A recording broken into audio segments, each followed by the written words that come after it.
Okay guys, I wanted to let you all in on a little secret. You don't have to use double long spring traps to make exposed cat sets. I've come up with a new way. I've never seen it. I've never seen nobody ever post or talk about it. And it's a perfect way. Your trap can never freeze down. It's always working.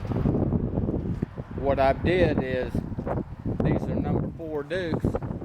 I don't use anything but them for coyotes, and I decided after I figured out how to do all this that I would never use double long springs again for cat trapping. What I've got here is 2 number 4 Dupes. I made blocks out of a 1x2, 4 inches long. In the center of the board, I took a router and routered a 1-inch wide path 3/16 of an inch deep. What that gives you is you set 1 block on each side of the base plate right underneath the lever, so there's nothing on your trap that's touching the ground.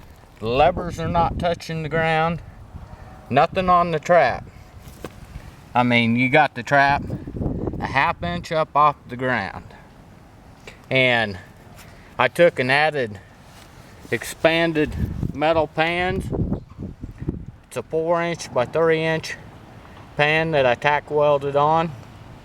Then I spray painted it with that Rust-Oleum textured paint. I caught a lot of cats in double long springs doing that this year.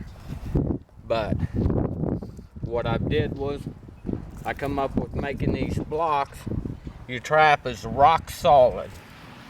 It doesn't move, and when you set it at a cat cubby or whatever, you just put a block across, put a twig across here, one down here, just make a little square out of your trap.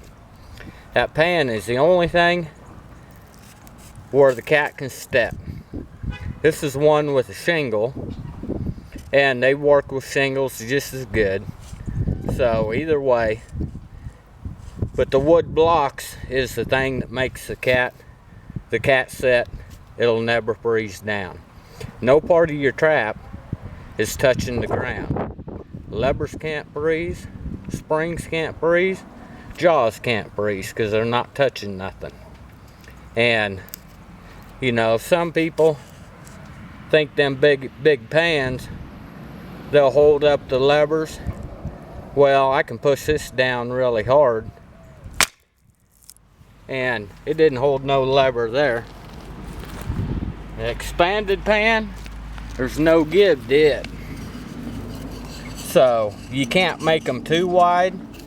What I did is I made them 4 inches by 3 inches. Pushed it all the way down. These Dupe number 4 traps are not like the Montana Douglas or the Montgomerys that a bigger pan would catch in the levers, and then the animal would get out of them. So these are both Dupe number 4 traps, and here's the blocks that I'm talking about. I took a 1x2 and put a 1-inch wide by 3/16 inch groove I routered in it. That way it fits the base plate of the trap. Now if you got base plated traps, then you'll have to go, if you got 1/8 inch, you'll have to go an 1/8 inch deeper. You got 3/16, and you have to go 3/16 inches deeper. But you got a perfect, you can use coil springs for exposed cat sets. No more double long springs. No reason to have them now. I mean, they take a lot more time blocking in. And the coil spring traps, you got so much bigger catch area. And I know this video has never been seen. Nobody's ever talked about it, ever posted. Nothing how to keep coil springs from freezing. And this is the most easiest way, because I bought 8-foot pieces of 1x2 for 98 cents at Home Depot, and you can get 12 blocks out of a 8-foot piece. Or no, you can get 24 blocks out of an 8-foot piece, because they're 4 inches wide. So you got enough for 2 dozen traps out of an 8-foot piece, which is 98 cents. It doesn't take nothing to router them out, and you're all ready to go. You'll never ever have to worry about your trap freezing down or nothing.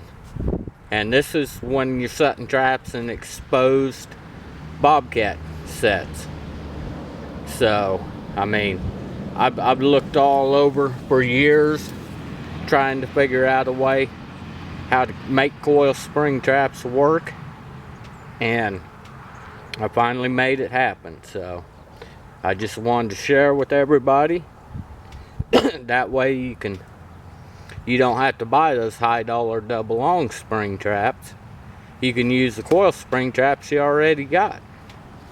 So I just wanted to get this video out and hope y'all like it. Thank you.